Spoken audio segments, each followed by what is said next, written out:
você está no TV Folha ao Vivo e o assunto de hoje é diversidade nas eleições, ou diversidade na política, ou diversidade no poder.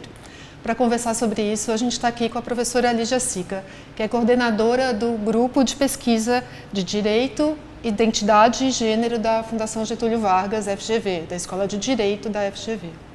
A gente também está com a Luciana Ramos, que é membro do mesmo centro de pesquisa e também é professora da FGV. E pela internet a gente está com o Tony Reis. Tony Reis é diretor executivo do Grupo Dignidade e secretário de Educação da Associação Brasileira LGBT. Acho que nessa hora, quando a gente vê os resultados das eleições, é que a gente entende um pouco por que alguns grupos são chamados de minorias, né? Porque se a gente pensar, as mulheres são mais de 50% da população no país. Em tese, as mulheres não seriam minoria. Talvez as pessoas que têm diversidade sexuais também não fossem minoria, mas na representação política a gente continua sendo minoria, né? É esse o conceito de minoria? É a falta de poder, de acesso ao poder institucional? Acho que até qualificar um pouco aí esse seu dado, de fato, 51% da população, que muitas vezes a gente ouve, mas a mulher não está tão enfronhada nos espaços de poder, ela não tem tanto interesse na política, elas são 44% das filiadas em partidos políticos. Então elas estão sim interessadas em política e na política formal, aquela constituída pelos partidos políticos. E nós temos as cotas de 30% para candidatas e elas são mal utilizadas, muitas vezes, pelos partidos. Essa questão é bem interessante porque a gente ouve muito esse argumento, né, Luciana, que as mulheres é que não se interessam, ou as mulheres não querem participar da política, ou não têm estômago para o jogo da política. Mas a gente vê que o número de filiadas é grande, mas quando elas vão se candidatar, acontece alguma coisa, parece que dentro do partido, né, que dificulta a candidatura de mulheres. E também, acho que o Tony vai poder falar sobre isso depois, tem uma dificuldade da inserção da população LGBT dentro mesmo do partido, né? Quer falar um pouco, Luciana, explicar por que acontece isso? De fato, é interessante de ver que existia uma ideia antes de que o problema estava no recrutamento eleitoral, ou seja, na seleção de candidatos dentro do próprio partido, portanto, dentre os filiados e filiadas. Mas o que a gente pode ver, na verdade, depois de muitos estudos das últimas décadas, é que a estrutura partidária ela é pouco transparente e, portanto, não existe um controle muito fácil de saber quem que vai ser selecionado para ser candidata ou candidato e quem não.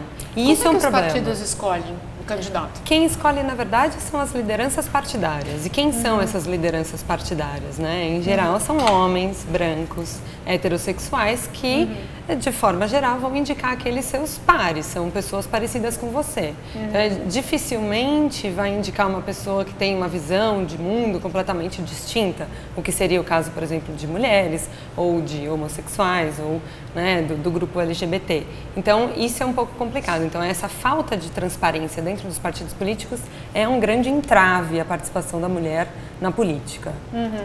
Mas eu vejo, por exemplo, uma transferência de capital político de homens, caciques old fashion, para algumas mulheres, mas quase no estilo capitania hereditária, assim, para esposas, para filhas. A gente viu isso inclusive nessas eleições. E a gente está querendo falar de uma participação de mulheres um pouco mais qualificada, que não necessariamente mulheres que estejam atreladas às ideias e ao capital político dos seus pais ou esposos, né? Esse ponto é interessante, Lígia, porque até o Tony pode falar um pouco de como ficou a situação na eleição dos LGBT, mas o Tony fez um levantamento interessante que mostra não só quantos candidatos LGBT foram eleitos, mas quantos candidatos que ou são do grupo LGBT ou adotaram plataformas de defesa dos direitos dos LGBT.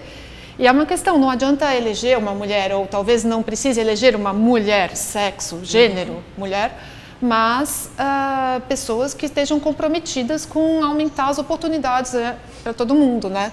Tony, quer comentar um pouco como é que foi a eleição dos LGBT nesse ano? Primeiro, é um prazer estar discutindo com você, Ana, com a Lígia, com a Luciana.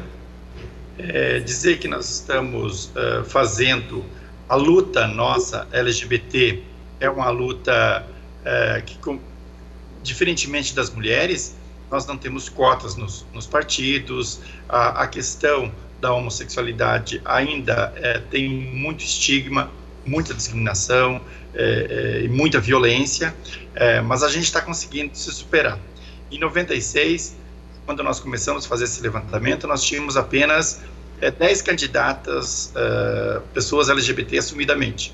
E hoje nós contabilizamos 280 candidatos e candidatas LGBT assumidamente. Aumentou 2.790%. Então, nós estamos felizes só pelo número e pela essa questão da visibilidade. Eu acho que nós precisamos, nesse momento, visibilizar que tem todos os 31 partidos dos 35 existentes no Tribunal Superior Eleitoral, nós tivemos candidatos e candidatas. Também vou na linha que comentou a Lígia e a Luciana, que nós sabemos que muitas vezes a pessoa se candidata, mas não é o prioritário ou a prioritária dentro do partido. E o financiamento de campanha do partido vai para certos grupos. E nós, nesse sentido, desse grupo de 280 candidatos, nós conseguimos eleger 280, ou melhor, 280 foi eleito 13.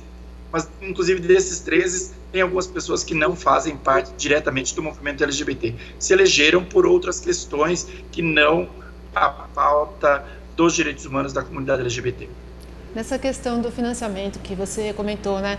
Os repórteres aqui da Folha, o André Monteiro e a Carolina Linhares, fizeram um levantamento de todos os partidos, todas as coligações do país, o financiamento que foi dado para candidatas mulheres e para candidatos homens, que fica mais fácil de identificar. É difícil você identificar os candidatos LGBT. A gente podia ter pegado talvez a lista do Tony para fazer isso.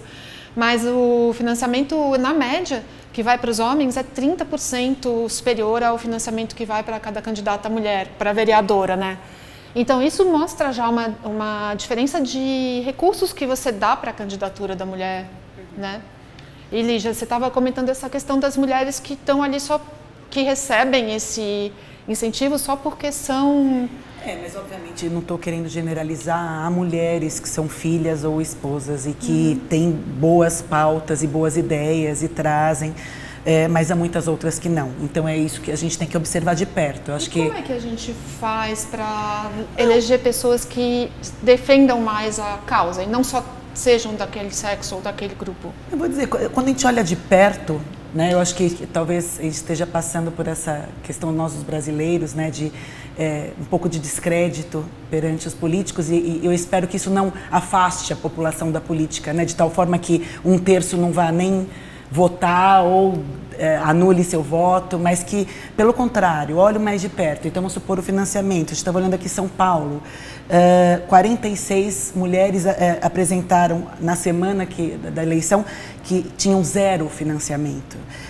15 delas apenas, a gente está falando mais de 300, apenas 15 delas tinham um financiamento com valor superior a R$50 mil, que é algo que é tido por pouco, né, nas campanhas, né? Então, assim, elas são muito subfinanciadas. E há uma correlação direta, se nós olharmos para quem se elege, e a possibilidade de se financiar. É por isso mesmo que até eu acho que a Luciana pode falar com mais propriedade e cuidado, a legislação hoje faz uma cota também de mínimo de percentual do fundo partidário para ser transferido pelas mulheres. Mas né, é Luciana? menor do que o percentual de candidatos, sem não é, dúvida. Luciana? Sim, completamente desconectado. Então, você tem um mínimo de 30% de candidaturas para um sexo, o que acaba sendo, em geral, destinado para a mulher. Mas qual é o grande problema aí? O grande problema é que eles ficam no mínimo, ou seja, o mínimo acaba sendo o teto. Né? Que o mínimo é de 5%. Né? Para a verba do fundo partidário? Na verdade, você tem 5% do fundo partidário destinado a campanhas que promovam a participação da mulher na política. Né? Não necessariamente para ser usado na campanha de cada uma delas. Mas o que também é completamente desconectado, se a gente for pensar. Agora, sim, o que a gente tem dentro da sociedade é um ambiente muito diverso, né? Como o Tony tem trazido as questões da LGBT, a gente aqui está olhando um pouco, como somos do direito, olhamos para a legislação, e a legislação basicamente protege apenas o grupo de mulheres, né? Então acho que aí a gente tem um primeiro passo de conscientização. Então tem um grupo que numericamente é maioria da população e maioria do eleitorado, mas é subrepresentado. Só para você ter uma ideia, eu fiz um pequeno levantamento aqui nas capitais das vereadoras eleitas, né? Então, a gente tem 3 capitais em que temos aproximadamente 20% de vereadoras dentro dessas câmaras municipais. Natal está em primeiro lugar, Curitiba em segundo lugar, Natal com 28%, Curitiba com 21% e São Paulo agora com 20%. Cresceu, né? Cresceu. Agora sim, entre as 26 capitais, a gente tem uma que ainda tem 0 mulheres na Câmara Municipal, Cuiabá. E ainda tem 6 capitais que têm menos de 10% de representação de mulheres vereadoras. Né? Então, ainda é um número muito grande. Se a gente fizer aí um balanço só olhando para as capitais, a representação feminina é de 13%. Né? Não preciso nem dizer que o número de mulheres negras é baixíssimo. A gente só teve um caso de muito destaque, e aí aliando a sua pergunta da pauta com a presença de uma mulher, que foi a vereadora Áurea Carolina, foi a mais bem votada de Belo Horizonte, e ela é jovem, mulher, negra, estudante de igualdade de gênero e feminismo, e certamente vai levar essa pauta. E veja, ela também de um partido de esquerda, que foi a mais votada. Então, de fato, algumas vezes você tem essa conexão entre a pessoa representando interesses feministas, no caso das mulheres. Né? Mas algumas vezes também, não sei se o Tony concorda, mas algumas vezes o público LGBT tem assim uma certa familiaridade, ou enfim, prefere, enfim, afinidade, obrigada. Prefere votar em mulheres porque de alguma forma as mulheres também são aquelas que mais levam as demandas LGBT do que homens, algumas vezes, né? Mas a gente tem alguns casos que destoam disso, não sei. O que você acha, Tony? E como é que é a situação dos candidatos LGBT nas capitais? Você chegou a olhar? Como é que ficou a representatividade? Nós tivemos o Fernando Holliday, que é do Democrata, que nós vamos ter que abrir um diálogo com ele, que ele não é do movimento específico LGBT, mas não tem que dialogar, nós temos que dialogar com todos os partidos, todas as pessoas, para que ele defenda a causa LGBT na Câmara Municipal de São Paulo. Nós temos o Davi Miranda na Câmara do Rio de Janeiro, e eu concordo aí que as questões das mulheres, por exemplo, aqui em Curitiba nós tivemos, aumentou 50%. Nós tínhamos 4 mulheres, agora nós temos 8 mulheres. Mas 2 mulheres se elegeram defendendo os cachorros de rua. É até engraçado. E as 2 foram muito bem votadas, né? Nós estamos vendo que algumas pautas chamam muito atenção. Então, aqui em Curitiba, por toda uma questão, as 2 mulheres, nós vamos conversar com elas para que assumam essa questão dos direitos humanos das mulheres, da comunidade LGBT, porque eu acho que é importante. Eu também apoio essa questão dos animais, mas nós temos algumas questões emergenciais. Nós temos essa questão da cultura do estupro, do número das mulheres que são estupradas no Brasil, e eu estudo isso, leio e participo de muitos seminários sobre esse assunto, e que a gente precisa se aprofundar. Então nós vamos precisar também conscientizar essas pessoas que foram eleitas, que não têm a pauta ou do feminismo ou da comunidade LGBT, para que se conscientize dos dados. Eu acho que vale a pena a gente fazer uma visita, conversar, para que as mesmas defendam a questão de gênero. E aí a questão LGBT e a questão das mulheres, eu achei muito interessante por parte da TV Folha, essa discussão, porque mesmo machista, ele com certeza vai ser homofóbico. Então a gente vai ter, são pautas que estão muito afins, muito ligadas. Vocês veem essa correlação? O machista em geral é homofóbico também? Em termos de personalidade, enfim, é o que se vê, mas eu não tenho dados sobre isso. Porque, aliás, ainda mantendo o nosso nossa conversa sobre pauta, eu ia fazer uma menção. No âmbito do ativismo, nós fazemos parte de um grupo de 1.700 mulheres, chama Mulheres do Brasil, e a gente fez um monitoramento das candidatas mulheres em São Paulo com a intenção de pôr um pouco de luz nos partidos e evitar que eles lançassem as ditas candidaturas laranjas, né? Nós vimos, olhando para a eleição passada, que muitas tinham tido 0 votos, né? Votos que não eram, nem elas votavam nelas mesmas, e outras questões que nos deixaram ver que, de fato, não eram candidatas reais, que não eram candidatas apoiadas pelos seus partidos, né? Só para preencher a cota de 30%, que cada partido, talvez o ouvinte não esteja acostumado com essa regra, mas cada partido tem que necessariamente registrar 30% das suas candidatas de um sexo, e geralmente é das mulheres, porque os homens ocupam mais. Então, e a gente, pode falar. Não, me perdoa. De fato, na eleição passada, apenas um partido não havia cumprido essa cota formal. Então, a gente está falando de forma, né? Não de substância. Mas muitos partidos tinham colocado como candidatas mulheres que obtiveram 0 votos. Tanto que eles elegeram apenas 6. Eu estou falando aqui em São Paulo porque foi a nossa amostra de observação. E aí a gente se incomodou muito com isso, né? Porque nós vemos que há mulheres interessadas e que querem fazer um bom trabalho como vereadoras em São Paulo, e elas, enfim, não estavam sendo escolhidas por esses partidos. E aí fomos olhar de perto essas eleições. E aí a gente olhou as pautas dessas mulheres e, de fato, aquele negócio, né, de ser formal, né, de a mulher estar ali representando as mulheres ou não em substância. Muitas pautas genéricas, muitas pautas de igreja, né, mulheres que se subrogam dos seus espaços de pastoras para obterem votos. Acho que uma delas foi eleita com uma quantidade de votos muito alta.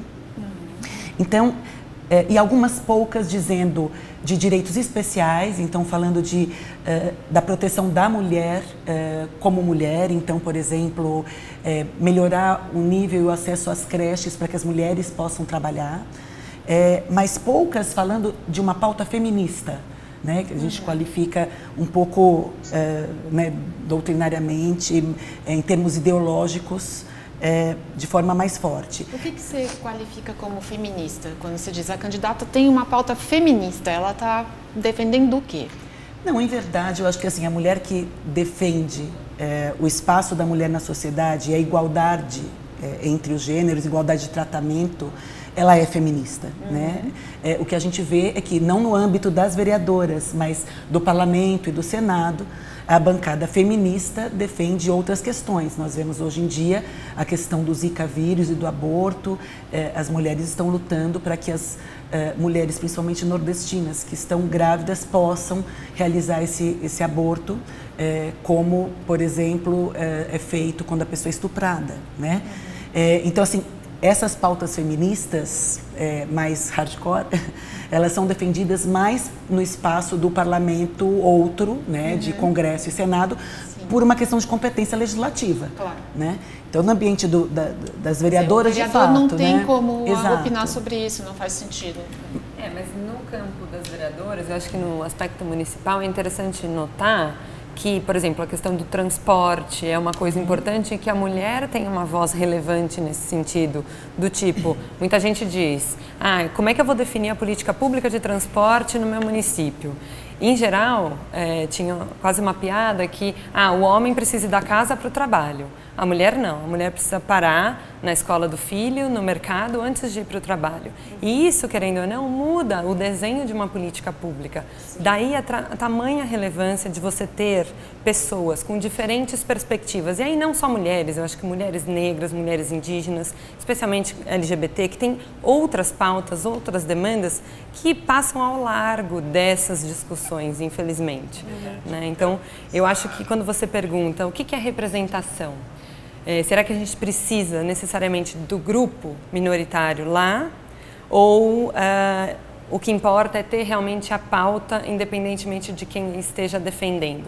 Acho que essa é uma questão que, enfim, teóricos da justiça ainda não resolveram, não dá para resolver aqui tão rapidamente, mas eu acho que o importante é a questão substantiva. Então, não sei, se eu tenho um homem que tem uma pauta feminista, interessante. Por quê? Porque vai trazer um outro olhar para a definição de leis e definição de políticas públicas. Eu acho que o maior problema é ter uma homogeneidade de pensamentos num ambiente que se propõe a ser plural, porque precisa trazer pontos de vista. O importante é a questão substantiva, é que tenha as mulheres mesmo, ou os LGBT mesmo, é isso que você quer dizer? Não, porque eu acho que mulheres que tenham a pauta. Que tenha a pauta, porque acho que algumas mulheres conseguem defender demandas Sim, LGBT, tá claro, alguns homens conseguem defender pautas homossexuais.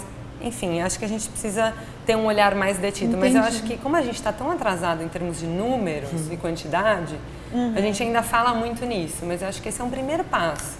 Agora, Tony, Lígia, Luciana, a gente está vendo vários problemas aqui, né? Um é a dificuldade, às vezes, de um grupo que é minoritário até ingressar num partido. O Tony estava comentando que a maior parte dos candidatos do grupo LGBT, que é o mais subrepresentado, talvez de longe, né? Porque a questão racial, ainda os pardos têm uma grande representação, tem a questão dos negros que talvez ainda esteja abaixo.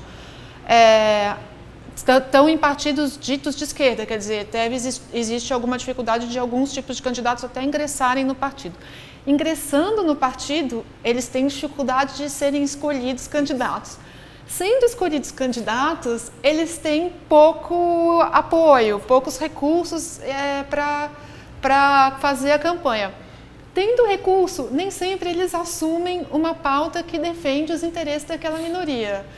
E quando ele consegue tudo isso, né, entrou no partido, foi indicado candidato, recebeu dinheiro e tem a pauta, ele não é votado. O que acontece? Por que o eleitor também não escolhe candidatos que representem os interesses dele? Onde é que trava isso? Tony, quer falar, por favor? Eu quero comentar uma questão que eu acho que é importante. Por isso que nós, inclusive, a nossa sigla era GLS. Então, o que a gente acabou tirando o S, porque nós não queremos só simpatia, nós queremos alianças e nós queremos aliados e aliadas nessa discussão. Então, não importa se a pessoa é hétero, ou é homo, ou é negro, ou é mulher, nós precisamos de alianças, porque a gente precisa de aliados para vencer a questão do machismo, do racismo, da homofobia, do capacitismo, que é o preconceito contra as pessoas com deficiência. E nós tivemos, há 2 anos atrás, nas câmaras municipais, nas Assembleias Legislativas e também no Congresso Nacional, a questão do Plano Nacional da Educação, que, infelizmente, a palavra gênero, ela foi varrida das câmaras municipais e que nós tivemos poucas pessoas que sabiam defender porque é preciso discutir gênero na educação, dentro da sala de aula, por causa dessa desigualdade. Nós não queremos destruir a família de ninguém, não queremos legalizar a pedofilia, como se utilizaram, não queremos legalizar o estupro, não queremos erotizar as crianças. O que nós queremos discutir é essa desigualdade que existe entre homens e mulheres, entre héteros e brancos, e que nós não tínhamos pessoas para defender. Aqui em Curitiba, na Câmara Municipal, de 38 vereadores e vereadoras, apenas tivemos um voto à manutenção da palavra gênero nos planos de educação. Inclusive, alguns planos, de forma bastante caricata, tiraram gênero alimentício, gênero musical, que não podia discutir gênero, porque senão ia estar legalizando a destruição das famílias. Então, nós realmente precisamos ter pessoas qualificadas para nos representar. E aí, claro, eu acho que é importante ter a figura de um gay, de uma lésbica, de uma pessoa trans, da mulher, do negro, da negra, de uma pessoa com deficiência, porque isso vai sensibilizando. Então, eu acho que nós estamos um pouco mais atrasados que o movimento de mulheres e o movimento negro, mas a gente está indo nessa linha para que as pessoas percebam que nós somos cidadãos e cidadãs. Um indicador que eu gostei muito nessas eleições, que nós tivemos só 3 casos no Brasil de se utilizar da orientação sexual ou a identidade de gênero para atacar o adversário. Então, foram poucos os casos. Na eleição passada, nós tivemos vários casos de denúncia que a pessoa era gay, que não podia votar porque era gay, ou porque era lésbica, ou coisa que eu valha. Então, eu acho que está diminuindo. Então, o nosso tema da comunidade LGBT meio que está sendo assimilado pela população. Isso é importante. Uma mudança de cultura, vocês veem isso? Ele estava falando, né, de pessoas qualificadas para nos representar, né? Eu acho que é até bom falar dessa qualificação, não tem a ver com estudo formal, né? Eu conheço líderes comunitárias sem instrução formal, que são mulheres altamente qualificadas, inclusive na defesa da mulher e da pauta feminista.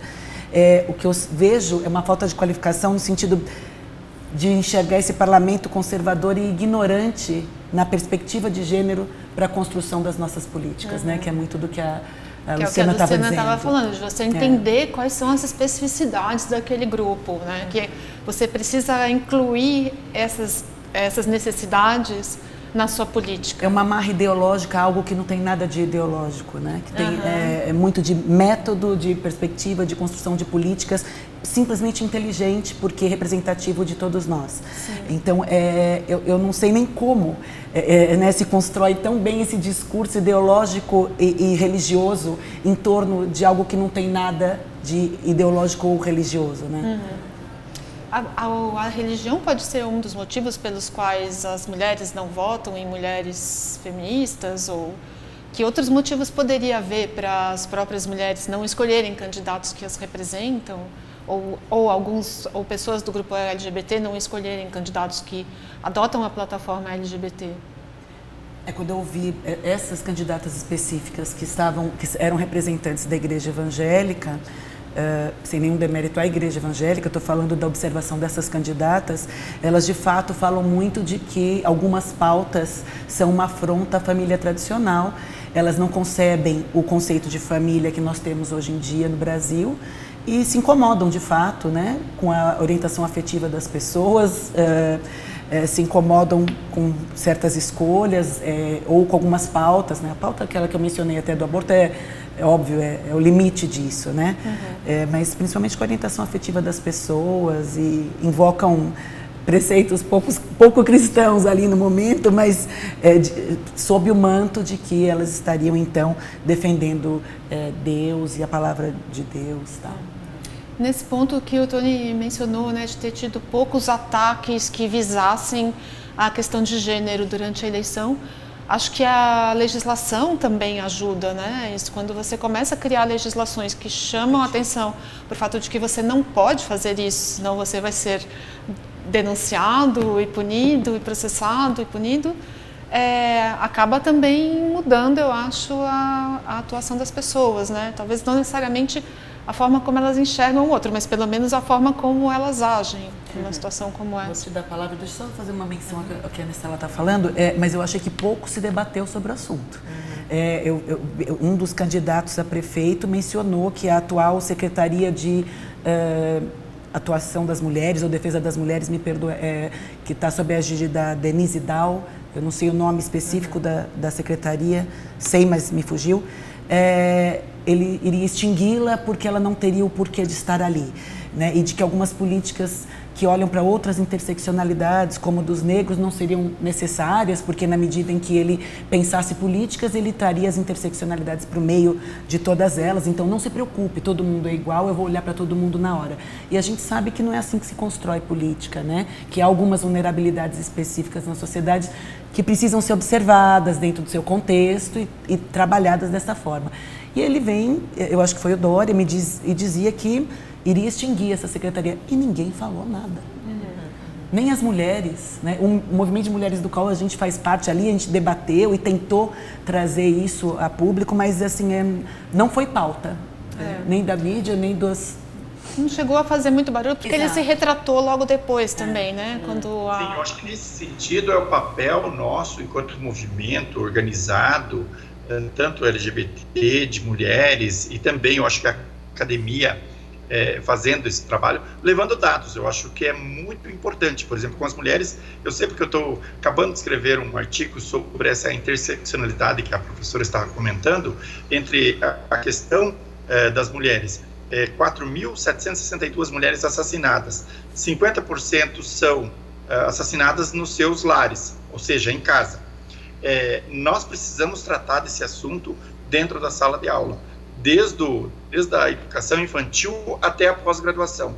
Nós temos que discutir, eu acho muito bacana a FGV está fazendo essa discussão, nós precisamos ter e formar professores e professoras para que coloquem. Há desigualdades. Então, muitas vezes, por exemplo, como aconteceu aí com o prefeito que ganhou no primeiro turno, o prefeito Dória, nós vamos ter que dialogar com ele e exigir, olha, é importante manter o trânsito de cidadania, é importante ter a coordenação, não precisa ser, claro que seria legal ter status, secretaria precisa ter a coordenação para mulheres, de negros, precisa ter as políticas específicas, porque nós temos problemas específicos. Então, não dá para você trabalhar só na generalidade.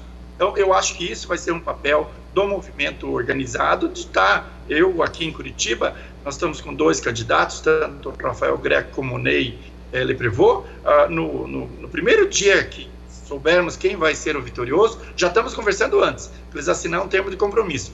Mas no segundo dia nós já vamos marcar audiência lá com ele para reivindicar que mantenha as políticas e amplie. Eu acho que esse é o papel do movimento da sociedade civil organizada, a reivindicar os direitos. Claro que cada um vai adaptar a sua ideologia, né? Então, mas tem que ter força principalmente para a questão de mulheres, LGBT, as pessoas com deficiência e assim por diante. Essa questão da educação é tão importante, né? Mesmo aquele levantamento do Instituto Sou da Paz da semana passada, que também mostrava que os estupros, 50% acontecem com alguém conhecido. Mas diga, Luciana. Não, isso que o Tony está falando é realmente bastante importante, porque a gente está, enfim, olhando para as eleições, a gente está olhando um pouco para essa representação em instituições formais de poder, né? Pessoas que, eleitas pelo povo, estão lá para representar determinados interesses. Mas, certamente, os movimentos sociais, acho que agora, ainda mais, tem aí o papel muito mais relevante de não descansar e continuar lutando pelas suas pautas. E, assim, independentemente, se alguns candidatos ou até eleitos não têm dimensão, talvez, de determinados problemas, aí eu acho que entra realmente o papel fundamental dos movimentos sociais de vir e falar, olha, você não está olhando para esse problema, isso é um problema grande e a gente precisa fazer alguma coisa. Temos pensado nisso já há alguns anos, esse pode ser um direcionamento e tal. Eu acho que essa questão do diálogo que o Tony chama a atenção é muito relevante, porque a política não acaba nas eleições, né? Ela continua e tem que seguir e tem que ter o controle social, né? E o controle social passa por aí. E pensando nessas duas coisas, uma, enquanto ainda tem campanha, né? No caso de Curitiba, por exemplo, Tony, tem 2 candidatos. Como é que o eleitor que possa ter interesse nessas causas, como ele pode acompanhar que propostas cada um dos candidatos tem? Vocês conhecem observatórios que de repente o eleitor possa consultar para entender qual é a proposta daqueles candidatos especificamente sobre um assunto que o interessa? No caso do grupo LGBT, tem algum observatório da associação, Tony? Nós temos, mas o que acontece... geralmente no primeiro turno são poucos os candidatos, a não ser o pessoal muito mais ligado aos partidos de esquerda, eles colocam política genérica porque eles não querem perder voto nenhum.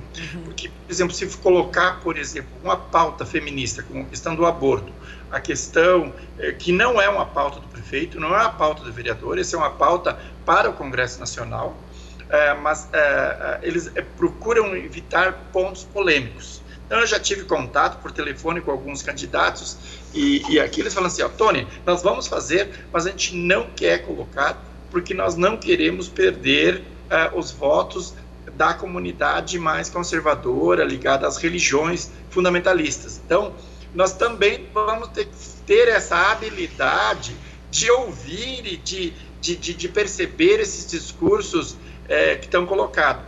Por exemplo, hoje nós estamos com 2 candidatos que estão centro-direita na cidade de Curitiba, que com certeza absoluta já se colocaram, nós não vamos colocar nesse momento, porque nós não podemos perder nenhum voto. Então, nós vamos ter que ter uma ginástica política para fazer essa reivindicação, para conversar com os dois, de não ser sectário, não ser fundamentalista também, de não, com esse nem quero conversar. Vamos ter que conversar com todo mundo para que mantenham as políticas e ampliem. Porque nós temos um problema sério de violência, de discriminação e de preconceito, principalmente na área da educação, que é a prioridade para o movimento LGBT, e depois vem a primeira educação, depois a saúde, depois a questão da segurança. São os três grandes motes para a gente. Mas o principal é a educação, porque vemos que a solução dos nossos problemas vai passar por a educação. As pessoas precisam perceber que o outro é o outro, que nós temos singularidades, que a mulher tem que ser respeitada como na sua autonomia, que você não pode dizer para ela o que ela tem que fazer. Eu acho que as pessoas têm que ser educadas para a autonomia. E nesse sentido inclui a questão dos direitos personalísticos de cada um. Eu estava pensando em mencionar, o TSE tem feito um bom trabalho de dar transparência às candidaturas. Eu achei, desde o financiamento, as coligações, né? E quem tem um financiamento, ou tem um blog próprio, ou tem um pedaço do site do partido. Hoje em dia, né, a gente tem mídias sociais, então quem está fazendo campanha de verdade tem a sua pauta exposta, então incumbe ao cidadão buscá-las, está ali, principalmente em termos de internet. Eu vi recentemente que a ONU, a seção Mulheres da ONU, criou uma página para colocar os candidatos que se comprometem a ter... dentro do gabinete dele, né, ou entre as pessoas que o assessoram ou a assessoram, uma quantidade de mulheres representativas, que pelo menos 50%, né, de mulheres. É o movimento 50-50. Movimento 50-50, que é também um passo para isso. Sim. E aí, passada a eleição, você estava comentando, né, a sociedade civil tem um papel fundamental. Como é essa atuação, passada a eleição, para continuar lutando pelas oportunidades iguais para todos? Eu acho que a primeira coisa é a gente saber monitorar, né? Monitorar as ações a serem adotadas a partir de agora, o que vai acontecer. Será mesmo que vai extinguir essa secretaria aí de políticas para as mulheres municipais, aí falando só de São Paulo? O que vai acontecer? Quais são as medidas que precisam ser tomadas para que isso não aconteça? Né? E aí eu acho que realmente as redes sociais, as mídias sociais têm um papel fundamental nesse aspecto, mas mais do que isso, acho que, como vocês estavam falando, a educação é fundamental, e educar, por exemplo, crianças e jovens para se compreenderem como cidadãos e cidadãs dessa sociedade, que a gente precisa, de fato, ter um maior diálogo com outras pessoas que pensam diferente, eventualmente fazer parte de determinados grupos e até querer, eventualmente, acessar a política formal. Eu acho que a educação, para não chover no molhado, né, parece que a gente sempre fala a mesma coisa, mas a educação é fundamental para você poder assimilar esse tipo de coisa. Acho que tem também a ver com o exercício pleno da cidadania, que a gente tem que assumir essa responsabilidade, né? Quando a gente vê, não é à toa que o atual prefeito eleito de São Paulo vence uma eleição logo no primeiro turno com um discurso: eu sou gestor privado, eu não sou político. Né? Não é à toa que 1/3 dos eleitores ou se abstiveram ou votaram nulo. Né? Então, isso está dizendo para a gente que a política formal brasileira, né, está em crise, a representatividade por meio da política formal está em crise, e eu realmente gostaria de deixar aqui um recado para o cidadão de que o afastamento não é a saída. Né, que a gente precisa assumir essa responsabilidade, exercer de forma plena a nossa cidadania, seja de maneira individual, né, pelo monitoramento, lê a Folha, né, enxerga o que está acontecendo, tem uma postura crítica perante os seus eleitos, os seus representantes, ou se engajem em espaços desses. Eu mencionei Mulheres do Brasil, há diversos outros, né, de engajamento político não formal, né, de pessoas que querem o bem do Brasil e estão se engajando porque acreditando que a sociedade civil engajada e unida tem mais força. A gente tem visto, né, esses movimentos. Então, eu quero realmente acreditar no exercício pleno do cidadão com responsabilidade nesse pós-eleições. Muito bem. Lígia, Luciana, Tony, quer falar uma última coisa? Quero falar assim, nessa questão das pessoas participarem dos fóruns que já estão instituídos por lei, os conselhos participar, porque ali é que vai ter o diálogo formal. E procurar o Ministério Público. Eu acho que nós temos hoje o Ministério Público que tem a questão de gênero, tem a questão de diversidade sexual, para nos ajudar. Eu acho que tem que dialogar. Nós temos que dialogar com todos e todas que estão lá. O prefeito, a prefeita, eles são funcionários públicos e nós, eleitores, nós, cidadãos e cidadãos, é que pagamos o salário deles. Então, nós vamos ter que dialogar de forma super tranquila, serenamente e reivindicando as políticas públicas de uma forma que se atendam às necessidades de cada um. Última questão, o Ministério Público até fez uma parceria conosco nesse monitoramento sobre candidaturas laranjas, porque o cidadão tem os mecanismos de poder monitorar, mas a gente não tem o poder jurídico de fazer determinadas coisas, como representar aquele partido. Então, é importante saber também que realmente o Ministério Público é um aliado relevante nessa questão de controle e de responsabilização daqueles que não estão cumprindo sua função. Também, fazendo um resumo, então, é educação, diálogo, informação e participação. É isso mesmo. Então, agradeço muito aos três e a você que acompanhou essa conversa com a gente. Até a próxima.